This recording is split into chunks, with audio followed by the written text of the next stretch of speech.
ملکہ صحرا series season 4 سازشوں کے جال قسط نمبر 7۔ بگ بوڈل کے اس پراسرار قلعے سے نکلنے کے بعد مرزا نصیر بیگ اور اس کی ٹیم برق رفتاری سے چل پڑی تھی اور رکے بغیر اس راستے پر سفر کرتی رہی جس کی نشاندہی جیمز پیرے نے کی تھی اور جس کے بارے میں اسے بتایا گیا تھا کہ قمر مہتاب علی اور سر ہدایت اللہ کی ٹیم اس سمت سے آگے سفر کر رہی ہے۔ شام تک یہ لوگ سفر کرتے رہے۔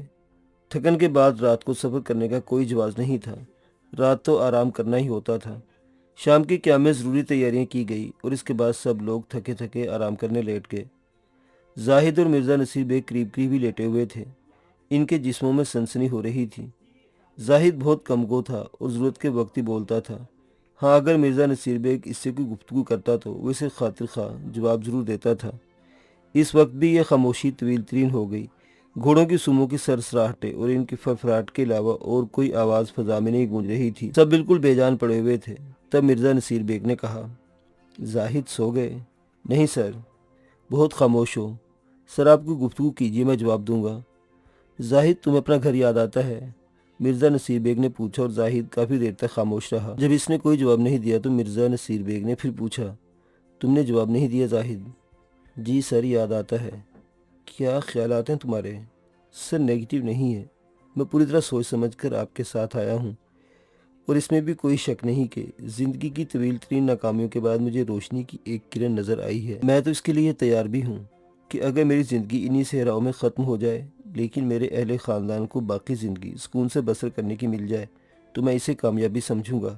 نہیں زاہد، مایوس نہیں ہونا چاہیے، وقت ہمارا ساتھ دے گا۔ ہم جدوجہد کر رہے ہیں اور اس جدوجہد کا کوئی نہ کوئی نتیجہ ضرور نکلے گا۔ جی سر، میں نا امید نہیں ہوں، لیکن سر ایک بات کہوں آپ سے۔ ہاں، میں یہ نہیں کہتا کہ میرا مشاہدہ بہت تیز ہے، لیکن بعض چیزیں اگر گہری نگاہوں سے دیکھی جائے تو اندازہ ہو جاتا ہے۔ کہنا کیا چاہتے ہو؟ میرا خیال ہے اب میں ولیم آرنلڈ کو کچھ بدل محسوس کر رہا ہوں۔ نصیر بیگ نے کوئی جواب نہیں دیا۔ یہ بات خود اس نے بھی محسوس کی تھی۔ دوران سفر ولیم آرنلڈ کے چہرے پر کچھ بیزاری کے آثار نظر آ رہے تھے۔ اس نے راستے میں اپنے کسی خیال کا اظہار نہیں کیا تھا، نہ ہی اس نے کسی خاص کیفیت کا اظہار کیا تھا۔ مرزا نصیر بیگ کچھ دیر سوچتا رہا، پھر اس نے کہا، زاہد، ولیم آرنلڈ کو بالآخر ہم سے دور ہونا ہے اور میرے اس منصوبے کے بارے میں کم از کم تم اچھی طرح جانتے ہو۔ میں یہ نہیں کہتا کہ میں غاصبانہ طرز عمل اختیار کر رہا ہوں اور اسے دھوکہ دینا چاہتا ہوں، لیکن وہ جس قماش کا انسان ہے، آنے والے وقت میں اس سے کوئی بڑی امید بھی نہیں رکھی جا سکتی۔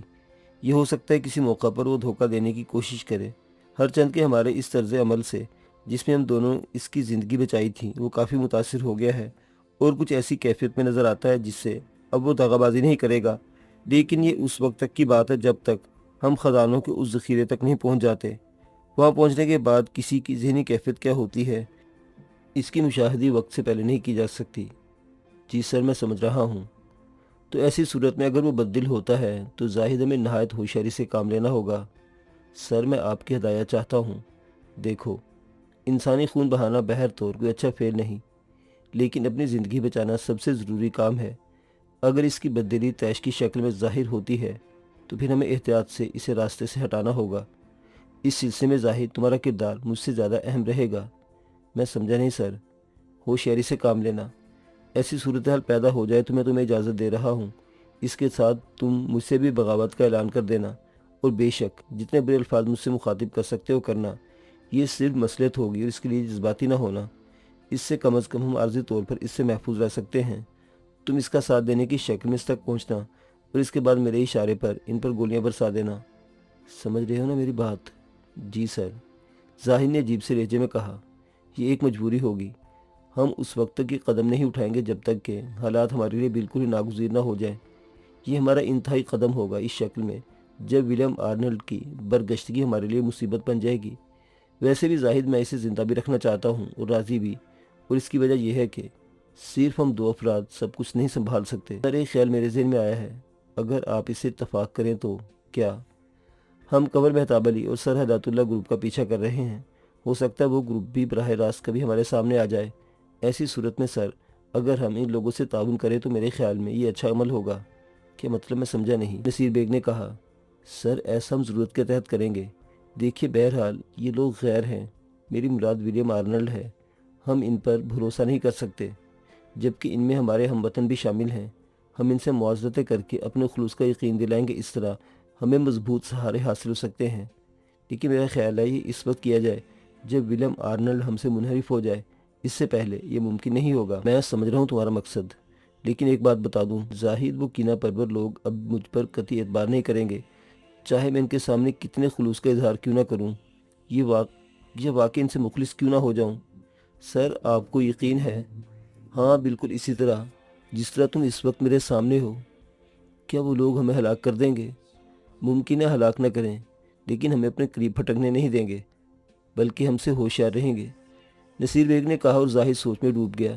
اس کے بعد وہ لوگ خاموشی رہے تھے۔ صبح ہو گئی اور معمولات سے فراغت حاصل کی جانے لگی۔ ناشتہ وغیرہ سے فارغ ہونے کے بعد مرزا نصیر بیگ نے ولیم آرنلڈ سے کہا، یہ سیدھی پٹی اگر ہمیں سکون کے ساتھ سفر کرنے میں کوئی دقت نہ ہو تو ہمیں ہماری منزل کے ایک خاص گوشے تک لے جا سکتی ہے۔ میری نگاہوں میں اس کا منظر ہے، لیکن فاصلے کا صحیح تعین نہیں کر سکتا۔ اصل میں سب سے مشکل ہمیں اس وقت بگ بورڈل کی زندگی ختم ہونے سے پیش آئی ہے، ورنہ جیسا کہ تم نے کہا تھا ڈیر ولیم آرنلڈ، واقعی بگ بورڈل ہمیں ان علاقوں میں بہترین مدد دے سکتا تھا، جبکہ اس کا نائب اس سلسلے میں بیکار ثابت ہوا۔ ولیم آرنلڈ نے کوئی جواب نہیں دیا، اس کی نگاہیں خلا میں بھٹکنے لگی تھیں۔ مرزا نصیر بیگ نے کہا، تمہارا کیا خیال ہے ڈیر آرنلڈ؟ آرنلڈ نے نگاہیں اٹھا کر نصیر بیگ کو دیکھا، پھر آہستہ سے بولا، کیا بتاؤں ڈیر نصیر بیگ، میں عجیب و غریب کیفیت کا شکار ہوں۔ کیوں میرے دوست، کوئی خاص بات ہو تو مجھے بتاؤ۔ تم جانتے ہو کہ اب تک ہم ایک دوسرے کی زندگی اور موت کے ساتھی ہیں۔ میں اسی موضوع پر سوچ رہا ہوں کہ کیا ہم ایک دوسرے کی زندگی اور موت کے ساتھی بن کر فائدے میں رہیں یا نقصان میں۔ ابھی فائدے نقصان کا کوئی تصور تو ہمارے ذہنوں میں دور دور تک نہیں آتا۔ میرے ذہن میں آتا ہے، ولیم آرنلڈ بولا۔ کیا مطلب؟ نہ صرف میں بلکہ میرے ساتھی بھی بددل ہو گئے ہیں۔ کیوں؟ حقیقت وہی ہے، اگر بگ بورڈل ہمیں مل جاتا تو ہمارا بہترین مددگار ثابت ہوتا، اور یوں سمجھو یہ ایک طرح سے ہماری اپنی رہنمائی ہوتی۔ ہمیں اس حقیقت سے کبھی انکار نہیں کر سکتا، ہم نے بہت بڑا انحصار اس پر کیا تھا، اور نہ صرف میں بلکہ میرے ساتھی بھی اس سلسلے میں بڑے پر امید ہیں، لیکن اب ہم ایک نا امیدی کا شکار ہو گئے ہیں۔ نہیں، کیوں؟ بگ بورڈل تو نیل کنٹھ کے بارے میں زیادہ تفصیلات نہیں جانتا تھا۔ اگر ایسا ہوتا تو میرا خیال ہے پھر اس کی رسائی نیل کنٹھ تک بآسانی ہو سکتی تھی۔ خیر، تم نے دیکھا کہ وہ ایک پادری صفت آدمی تھا، اور اس سے اپنی بقا کے لیے جو کچھ کر ڈالا تھا وہ بھی بہت کافی تھا۔ اب تقدیر نے اس کی زندگی کو قائم نہ رہنے دیا، وہ ایک الگ بات ہے، لیکن وہ ہمارا بہترین رہنما ہو سکتا تھا۔ ولیم آرنلڈ سنجیدگی سے بولا، ہم اب بھی اپنی منزل تک پہنچ جائیں گے۔ ولیم آرنلڈ، کیا تم بددل ہو رہے ہو؟ ہاں، میں صحیح بتاؤں، اب میرے دل میں عجیب عجیب احساسات جاگنے لگے ہیں۔ کیا؟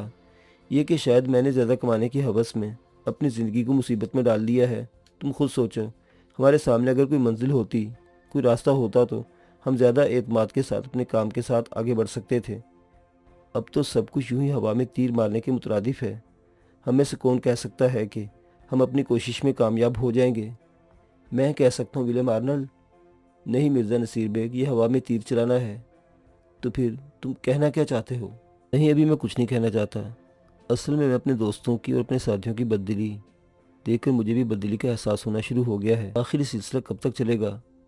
نہیں ڈیر آرنلڈ، یہ فیصلہ تمہیں کرنا ہوگا، کیونکہ ابھی اس سلسلے کے بارے میں ہم کوئی حتمی فیصلہ نہیں کر سکتے۔ ہو سکتا ہے ہمیں ایک طویل ترین سفر مزید اختیار کرنا پڑے، اور یہ بھی ہو سکتا ہے کہ ہمیں بے پناہ مشکلات کا سامنا کرنا پڑے۔ تم اور تمہارے ساتھی تمام باتیں طے کرنے کے بعد وہاں سے چلے تھے، لیکن ہمیں اندازہ نہیں تھا کہ ہم اتنی ناکامیوں سے دوچار ہوں گے۔ دیکھو آرنلڈ، ہمت سے کام لو، میں تمہیں یہی کہہ سکتا ہوں کہ اپنے ساتھیوں کو صرف تم ہی سنبھال سکتے ہو۔ میرے خیال میں اگر تم یہاں سے واپسی کا فیصلہ بھی کر لو تو تمہیں اتنی ہی مشکلات کا سامنا کرنا پڑے گا جتنی مشکلات سے گزر کر تم یہاں آئے ہو۔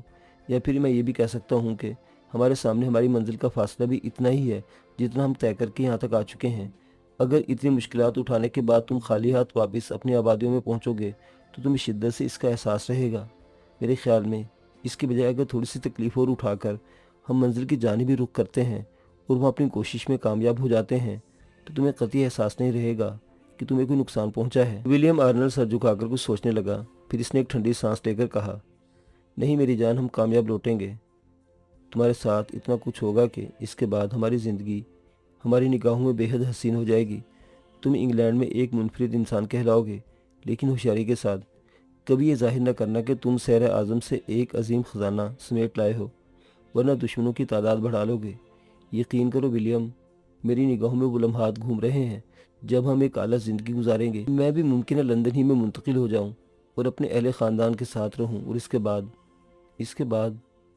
کے بعد آرنلڈ نے مسکرا کر پوچھا، کیا کہا جا سکتا ہے؟ تمہارے سامنے پورا مستقبل ہے، مجھے افسوس رہے گا کہ میری عمر کا بہترین حصہ مجھ سے چھن گیا۔ آرنلڈ نے کہکا لگایا، پھر بولا، میں تمہاری رنگین مزاجی سے اچھی طرح واقف ہوں، تم اب بھی پیچھے نہ رہو گے، چنانچہ جوان مردوں کی طرح آگے بڑھو، نصیر بیگ نے کہا، اور ولیم آرنلڈ نے گردن ہلا دی۔ وہ سب آگے چل پڑے۔ مرزا نصیر بیگ پوری مستعدی سے اطراف پر نگاہیں جمائے آگے بڑھ رہا تھا۔ ولیم آرنلڈ اور دوسرے لوگوں کی ہدایت کر دی گئی تھی کہ اس وقت ہم ایک ایسے گروہ کی تلاش ہے جو ہم سے آگے سفر کر رہا ہے۔ نہ صرف یہ کہ اطراف پر پوری نگاہ رکھی جائے، بلکہ اس گروہ کو تلاش کرنے کے لیے زمین پر بھی نگاہ رکھی جائے۔ ممکن ہے ایسے نشانات حاصل ہو جائیں جو یہ بتا سکیں گے ہم صحیح راستے پر سفر کر رہے ہیں۔ چنانچہ اس سلسلے میں بھی مستعدی سے نگاہ رکھی جانے لگی۔ سفر کا یہ دن بھی ختم ہوا اور شام جھک آئی، لیکن بس یوں ہی جھونک میں وہ لوگ آگے بڑھتے رہے۔ کچھ دور چلنے کے بعد مرزا نصیر بیگ کے انداز میں ایک تبدیلی سی رونما ہوئی۔ وہ کچھ متجسس ہو گیا تھا اور اس کی نگاہیں چاروں طرف بھٹک رہی تھی۔ اس نے اپنے تھیلے سے دوربین نکالی اور ادھر ادھر دیکھنے لگا۔ زاہد نے اس کے اضطراب کو محسوس کر لیا تھا۔ اپنا گھوڑا نزدیک لے جا کر وہ بولا، کیا بات ہے جناب، کوئی خاص بات؟ ممکن ہے خاص بات ہو، نصیر بیگ نے کہا۔ زاہد خاموش ہو گیا۔ اسے اندازہ ہو گیا تھا کہ نصیر بیگ اس سے زیادہ کچھ نہیں بتانا چاہتا، لیکن اپنا گھوڑا آگے بڑھاتا رہا۔ جبکہ اصولی طور پر سفر کا وقت ختم ہو گیا تھا، اب انہیں پڑاؤ کا بندوبست کرنا تھا۔ ولیم آرنلڈ نے بھی اس سلسلے میں کوئی بات نہیں کی تھی۔ پھر جب رات اچھی خاصی ہو گئی تو نصیر بیگ کو گھوڑا روکنا پڑا اور وہ گھوڑے سے اتر گیا۔ ولیم آرنلڈ وغیرہ بھی اپنے اپنے گھوڑوں سے اتر آئے تھے اور بدستور بددلی کے انداز میں اپنے اپنے سامان کو سیٹ کرنے لگے تھے۔ مرزا نصیر بیگ ایک اونچے پتھر پر چڑھ کر چاروں طرف دیکھنے لگا۔ اس کے بعد کھانے پینے میں مصروف ہو گیا۔ ولیم آرنلڈ بھی پاس آ کر بیٹھ گیا۔ نصیر بیگ نے اس کی صورت دیکھتے ہوئے کہا، آرنلڈ، وقت سے پہلے کوئی بات کہنا مناسب نہیں ہوتا، لیکن میں یہ محسوس کر رہا ہوں کہ ہم بالکل اتفاقیہ طور پر ایسے صحیح راستے پر نکلے ہیں جس کے بارے میں کچھ امید کی جا سکتی ہے۔ مرزا نصیر بیگ کے ان الفاظ پر ولیم آرنلڈ نے چونک کر سے دیکھا اور پھر بولا، میں سمجھا نہیں۔ کاش میں تمہیں وہ خوشخبری سنا سکتا جو میرے ذہن میں آئی ہے، لیکن کیا کہوں، کہتے ہوئے کچھ خوف سا محسوس ہوتا ہے۔ تمہاری یہ پہیلیاں مجھے الجھا رہی ہیں۔ رات ہونے دو۔ ویسے تو مجھے اندازہ ہے کہ دن چاند نکلنے کے ہیں، یعنی چاند ابتدائی رات میں ہی نکل آتا ہے۔ اگر ابتدائی رات میں چاند نکل آئے تو میرے خیال کی تصدیق بہتر طریقے سے ہو سکتی ہے۔ ولیم آرنلڈ نہ سمجھنے والے انداز میں سے دیکھنے لگا اور اس کے بعد اس نے اس بارے میں کوئی سوال نہیں کیا تھا۔ وقت گزرتا رہا۔ سب مردوں کی طرح زمین پر لیٹ گئے تھے۔ پھر آسمان پر آہستہ آہستہ چاند نمودار ہونے لگا۔ جب چاند پوری طرح کھلا تو اچانک ہی پیلے رنگ کی روشنی کا ایک طوفان ابھر پڑا۔ یہ طوفان یہاں سے کافی فاصلے پر تھا، لیکن ماحول اس طرح منور ہو گیا تھا کہ سب حیران ہو کر کھڑے ہو گئے۔ ویسے تو چاند کی چاندنی کوئی انوکھی بات نہیں تھی، لیکن اس چاندنی میں جو انوکھا پن تھا وہ قابل حیرت تھا۔ ولیم آرنلڈ دوڑ کر مرزا نصیر بیگ کے پاس پہنچ گیا، جو خود بھی کھڑا ہو کر دوربین سے اس سمت کا اندازہ کر رہا تھا۔ اس کے چہرے پر خوشی کے آثار تھے۔ یہ کیا ہے مرزا نصیر بیگ، یہ کیا ہے؟ یہ وہ ہے جس کے بارے میں نے تم سے کہا تھا اور جس کے لیے زیادہ سے زیادہ سفر کرتا رہا ہوں۔ تم نے غور کیا ہوگا، میں نے ضرورت سے زیادہ سفر کیا آج۔ ہاں، اور تم نے اس پر اعتراض نہیں کیا تھا۔ کیا فائدہ تھا اعتراض کرنے کے لیے؟ لیکن تم مجھے اس بارے میں بتاؤ، یہ روشنی میں پیلاہٹ کیسی ہے؟ ماحول کچھ عجیب سا نہیں ہو گیا؟ میں اسی پیلاہٹ کا ذکر کر رہا تھا۔ کیا مطلب اس کا؟ ہمیں آگے چلنا ہوگا آرنلڈ، خصوصی طور پر تھوڑا سا سفر طے کرنا ہوگا۔ اس کے بعد ہم ان پیلی پہاڑیوں تک پہنچ جائیں گے جن کا راز شاید آج تک منظر عام پر نہیں آ سکا۔ پیلی پہاڑیاں؟ ہاں، دوسری زبان میں تم اسے سونے کی سرزمین کہہ سکتے ہو۔ کیا وہ سونے کی پہاڑیاں ہیں؟ نہیں، یہ سوچنا تو حماقت کی بات ہے، کیونکہ اگر ایسا ہوتا تو اب تک ان پتھروں کا نام و نشان نہیں ہوتا، بلکہ اس علاقے میں ایک گہری جھیل نمودار ہو چکی ہوتی۔ کیا مطلب؟ اگر وہ سونے کے پہاڑ ہوتے تو موہم جو کبھی کا انہیں یہاں سے اٹھا کر لے گئے ہوتے۔ پہاڑوں کو؟ انسان کو تم کیا سمجھتے ہو کہ اس نے پہاڑوں کی زمین خالی کر کے وہاں اپنی آبادیاں قائم نہیں کر لی؟ وہ تو ٹھیک ہے، لیکن یہ پیلاہٹ، اس زمین میں ایک عجیب سی بات ہے۔ ممکن ہے ان پہاڑوں میں سونے کا عنصر شامل ہو، لیکن نہ جانے کیوں انہیں نظر انداز کر دیا گیا ہے۔ البتہ میں ایک بات کہہ سکتا ہوں، وہ یہ کہ ان پہاڑوں کی سیدھے میں آگے بڑھتے رہنے کے بعد نیل کنٹھ کے نشانات نظر آ سکتے ہیں۔ کیا مطلب؟ میں تمہیں بتا چکا ہوں کہ پچھلی بار میں ان راستوں سے گزرا ہوں۔ مجھے امید نہیں تھی کہ ہم سیدھے اسی راستے کی جانب آ نکلیں گے۔ یہ منزل کی صحیح نشاندہی کرتا ہے، اور اس کے بعد نیل کنٹھ یہاں سے بہت زیادہ فاصلے پر نہیں رہ جاتا۔ گویا یہ بھی کہہ سکتے ہیں کہ ہم اگر شدید مشقت جاری رکھیں تو ممکن ہے ان لوگوں سے پہلے نیل کنٹھ پہنچ جائیں، گویا کنور مہتاب علی وغیرہ سے۔ ہاں تمہیں یقین ہے؟ یقین نہ ہوتا تو میں اس قدر متجسس کیوں ہوتا؟ دل میں تمہیں یہی بتانا چاہتا تھا لیکن ہمت نہیں پڑی تھی۔ میں نے کہا تھا نا کہ تم سے کہ وقت سے پہلے زبان کھولنا مناسب نہیں سمجھتا۔ تم یہ نہ سمجھو کہ میں خام خواہ تمہیں جھوٹی آس دلا رہا ہوں۔ ولیم آرنر کو سوچنے لگا، پھر اس کے چہرے پر جاندار مسکراہٹ آ گئی۔ اگر ہماری محنت کا پھل ہمیں اس طرح مل جاتا تو یقین کرو سفر کی ساری کوفت دور ہو جائے گی۔ میرے دوست، صرف تمہارے سوچنے کا انداز تبدیل ہو گیا تھا، ورنہ تم کیا سمجھتے ہو میں کوئی قلاش آدمی ہوں؟ یہ بات تم بھی اچھی طرح جانتے ہو کہ ایسا نہیں ہے۔ اگر میں عیش گاہوں کو چھوڑ کر صحرا اعظم میں بھٹک رہا ہوں تو اس کا کوئی نہ کوئی مقصد ضرور ہے، اور اب اس کا جو بھی مقصد ہے اس میں تم میرے برابر کے شریک ہو۔ مجھے یقین ہے کہ اس بات پر کہ تمہیں کسی قسم کا کوئی شک و شبہ نہیں رہے گا۔ نہیں نصیر بیگ، ایسی بات نہیں ہے، بس میں یہ محسوس کر رہا ہوں کہ اگر ہم کامیابی حاصل نہ کر سکے تو ہماری اس بھاگ دوڑ کا کوئی نتیجہ نہیں نکلے گا۔ دیکھو دوست، موم جوں کی زندگی ایسے ہی تصورات سے عبارت ہوتی ہے۔ ہم کبھی بھی اپنے خیالات سے مایوس نہیں ہوتے۔ اگر ایسا ہوتا تو پھر بلا وجہ ہم صحراؤں میں بھٹکنے کا خطرہ مول کیوں لیتے؟ ہاں ٹھیک ہے، اب کیا ارادہ ہے؟ میری رائے کہ اپنے ساتھیوں کو تیار کرو۔ ویسے میں دیکھ رہا ہوں کہ سب بھی متجسس نظر آ رہے ہیں۔ دیکھو کس طرح حیرانی سے اس زمین کو دیکھ رہے ہیں۔ نصیر بیگ، کیا کبھی پتھر کے ایسے کسی ٹکڑے کو حاصل کر کے اس پر ریسرچ کی گئی؟ یقیناً کی گئی ہوگی، اور اس کی امید افزا نتائج نہیں نکلے ہوں گے، ورنہ یہاں تو کارروائی شروع ہو چکی ہوتی۔ تم دیکھتے ہو کہ لوگ صحراؤں میں کیا کیا حاصل کرنے کے لیے آ جاتے ہیں۔ ہاتھی دانت کے سوداگر یہاں ہاتھی دانت حاصل کرنے کے لیے بڑی بڑی محنت کرتے ہیں۔ اگر سونے کی یہ زمین انہیں سونا مہیا کر سکتی تو اب تک یہاں سے سونا نکالا جا چکا ہوتا، لیکن وہ تو صرف ایک قدرتی عمل ہے، اور میرا خیال ہے وقت ضائع کرنے کے بجائے ہم آگے کا سفر کر لیتے ہیں۔ ولیم آرنلڈ کے اندر ایک دم زندگی بیدار ہو گئی تھی، جسے زاہد اور نصیر بیگ نے محسوس کیا تھا، لیکن بہرحال وہ خوش تھے کہ کم از کم ماحول میں تھوڑی سی تبدیلی رونما ہوئی۔